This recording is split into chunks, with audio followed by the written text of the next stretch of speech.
All right, so fellas, good job on this. Thank you. Not a dry eye in the house when seeing the movie, so awesome stuff. So the first thing I thought when I saw you guys and Emma together going through this stuff was it looked like a crazy reality TV singing show, and she was the mean British judge.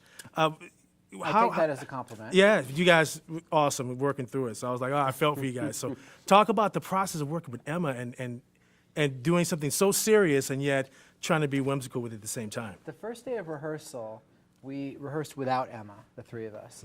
And we were kind of figuring everything out. And it was good, but it was tough. And I thought, man, it's going to be so much harder when we have to do this with Emma Thompson, this legend. Everything actually got so much easier when she showed up. She's so in control of her character. She has such a light touch. She's so generous that acting with her actually just became more fun than a challenge. It just was kind of keeping up with this great energy. And she was in such great contrast to us, and her character is in such great contrast to us that it actually became much funnier than I expected it to be as a movie. And she is so comfortable and casual and loving and playful when it's not rolling. It was, to me, the perfect kind of. I find it hard to work on sets that are tense and precious, and then she could just turn on this withering, toxic. Like roll. Bile. Yeah, bile. Somebody mentioned that in the theater, bile. I was like, wow, that's pretty good.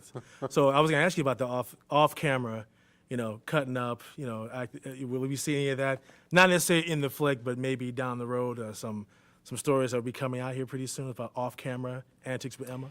There was a bit of a flashing episode. Remember that? Yeah. How could I don't think forget? I'll forget that. Yeah.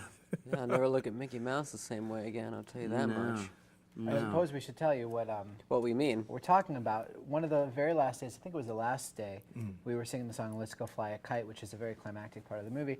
And the camera was on the three of us, and Emma was off camera, so she sat where you sit and kind of just gave eye line. So she didn't have to get in wardrobe or anything. She showed up in a bathrobe. She's a very reserved character. As we finished the song, She stood up, opened her took off her bathrobe, robe. and she was topless, but for two Mickey Mickey pasties. Mouse pasties covering her breasts. Stop It was it. so amazingly was- out of character for P.L. Travers. Amazing. And, By the way, we'll they never sell forget the pasties in the stripper section of the Disney store. Yeah, you have to be 18 Yeah, to you go in that gotta be section. 18. I got my coupon, so we're Yeah, good. they got some nice poles there too. it. Emma Good. Thompson, killer body. There you go. Yes. There you go. Thank you so much, fellas.